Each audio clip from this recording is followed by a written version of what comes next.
Welcome into DC On Screen, episode 339. This is our DCTV news episode. I am your host, David C. Robertson, and mere hours ago, I was attacked by Sigourney Weaver.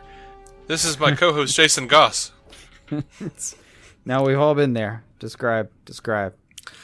Alright, so, I can't remember if it was for a birthday. SWAA, Sigourney Weaver Attacks Anonymous. Yeah. I think it was a birthday or a Christmas situation. My sister, I believe, Brittany, who designed our wonderful logo. Who you believe is your sister? She is I know she's my sister.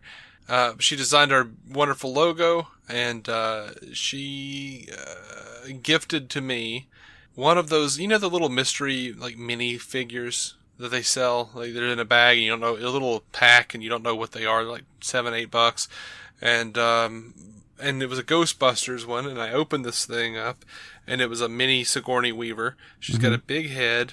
She's like in the gown, where she's floating in Ghostbusters, and where like Peter knocks on the door, Bill Murray knocks on the door. She opens it. She's like, "I am the gatekeeper. Are you the keymaster?" And he goes, "No," and she closes the door in his face.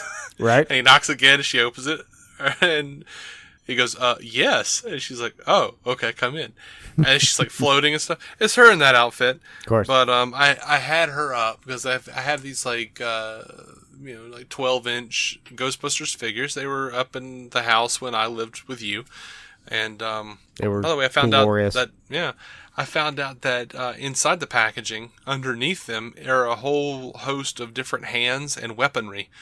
Oh, damn. Yeah, apparently, like, my sister, Brittany, same sister, had them as well. She bought them. She was going to throw out the boxes, and my mom found them and was like, "Are you sure you want to throw these out?" And then, like, kind of opened up this little compartment at the bottom. It's like, "Do you know they have all this stuff in here?" What? Good and also, save. like, yeah, right? And also, like, the packs light up and everything. It's pretty cool. I had no idea all that stuff was happening. Anyway. So I sat down at my desk to prep for the show, and apparently I jostled some way the wrong way, and Sigourney Weaver just flew off of the shelf above my head and landed on top of me, and I shrieked like a child. Anyway. It's okay, I've shown you Paul. Paul, like the Simon Pegg movie? Yeah, she's the big bad there. It's okay. It's okay to be, startled by a big bad flying at your head. Okay. Yeah. It's okay. I had a similar situation a few weeks ago where I sat down and a Klingon bird of prey fell on my head. So just put less stuff on the shelves above your head. I just think that's the lesson here. Well, look, I've got several Adam West Batman or more glue figures up there. Right. I've got an Enterprise, several Adam West, a Burt Ward or two, actually 2 Burt Wards, a Yvonne Craig Batgirl, a Darwin Cook Superman, a Barbie that my other sister made to look like a weeping angel from Doctor Who, the Ghostbusters, a Back to the Future time machine, and a Klingon bird of prey, all above my head, and it's all about to fall, probably. Nah, that's fine. That's worth being attacked. That's what happens. Yeah, I know. I might try to get you like some plexiglass and. Yeah, I need some. Actually, I've looked it up. I've looked into it, and I need translucent acrylic lucite. Oh, okay. That'll work. They're somewhat expensive. Anyway, let's get into the news. The DCTV news. We might as well. I'm on Twitter at David C. Robertson. If any of you guys want to talk to me exclusively about action figures or... And you were attacked by action figures. Transparent lucite or whatever. How many times have your figures scared you? I had a legitimately fascinating conversation because I bought a 12th Doctor action figure. Didn't like the head, but I liked the Peter Capaldi head that came with the Christmas, or not the Christmas, but it was the Day of the Doctor Matt Smith final episode figure. Like, they had a Capaldi head that you can change out. Yeah. So I just bought the 12th Doctor action figure in his suit and ripped off his head and put the other one on. Had a delightful conversation with another Who fan. Nice. A couple months ago. But yeah, so I talk about stuff like that. I have a little time. Gotham. Moving on to Gotham. Doing Gotham. We're talking about Gotham. No more of this weird stuff. Bat wieners.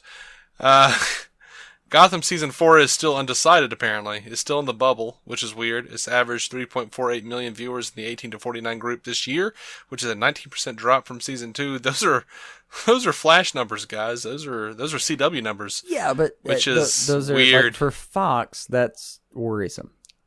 That's worrisome for Fox. Yeah, absolutely. If you look at the other Fox shows that have dropped since last year, they are averaging a 23% overall drop. The show is still ranked 5th in hour-long dramas in the 18 to 49 group for Fox. It would cross 100 episodes if it got a Season 4, which actually does make it eligible for syndication, which makes it very, very likely. Very valuable property at that point. That at the very least, they will get a truncated Season 4. I think they have to have probably the whole Season 4 to get to it. But all right, you don't have to have 100 episodes. It's just a number that's a good number to be syndicated. There's not a law here or anything. Mm-hmm. But you do have to generally be able to wrap something up. That helps a lot. But they're not in bad shape for where they are. Like dropping where they are, they've dropped slightly less than their counterparts. And actually their overall drop, like their 18 to 49 drop was 19, but their overall drop was 15. Mm-hmm. As opposed to the overall drop of 23% for everything else that dropped on the net. Like, no one's watching Fox anymore is what it comes out around to. Like, unless you're watching like Empire, Fox has taken some hits. So I don't know where they're going to turn other than this show right now. I think they're kind of stuck with it to some extent. And like, it hasn't dropped anything. It's fine. Like, it actually has the 18 to 49 group is slightly higher than Lucifer, whereas like the overall viewing group is slightly lower than Lucifer. And Lucifer's already been renewed. Like, there's a pretty damn good chance we're going to see this show next year. There's no reason to panic. It's just some of the numbers are a little wonky, but when you put them in context, I think we see the show next year. And I think this is 3.48 million without counting the internet, without counting +7, you know? Yeah.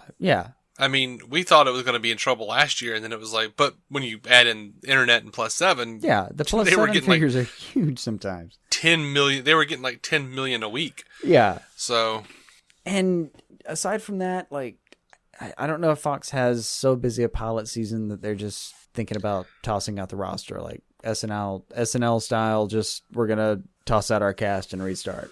Right, burning the green room. Burning the green room, yeah. Oh, wait, no, I've made a terrible mistake. Run in and grab John Lovitz. I don't think that's what we're talking about. I think we're talking about, like, they're pretty standard for where they are. Yeah. So, on to Supergirl. New Supergirl trailer for the March 20th episode, Star-Crossed, shows Music Meister. Lyra in trouble. Is it Lyra? Is that right? I think it's Lyra. Lyra? I can't remember. Sorry. It's close. I know. It's sorry. close. I'm sorry. I know. It's my bad, really. Looks like maybe a Daxom flashback. And it confirms that Mono will be outed as the Prince of Daxom. This is the episode that loosely gets us into the musical crossover on the Flash 21st called Duet. On the March 27th, Kevin Smith directed episode, though, Distant Sun. They'll be introducing Emily, Maggie's ex. She'll be played by Haley Sales, a musician who got into acting as a side character on Cedar Cove. The character is going to be, quote, there for a week. So, it's probably going to be one of those like, oh, I'm going to cause trouble and sparks might kind of fly, but then Alex will be mad and Maggie will be like, the reason I dumped her was because of the blah, blah, blah. You honestly shouldn't feel threatened. I'm really hoping it's one of those things where like she comes in, they say hi, it's a little awkward for a second. And then like Maggie and Emily, it makes sense to them, and Alex gets to see why it makes sense to them. You know, I'm hoping it's one of those kind of relationship stories. Mm-hmm. Like, yeah, we weren't meant to be together. Sorry, and good luck to you two. Yeah, the that same episode, Distant Sun, will also include the return of Lynda Carter. By the way, President of the United States of Earth 38. Also, Alien. What are you coughing about?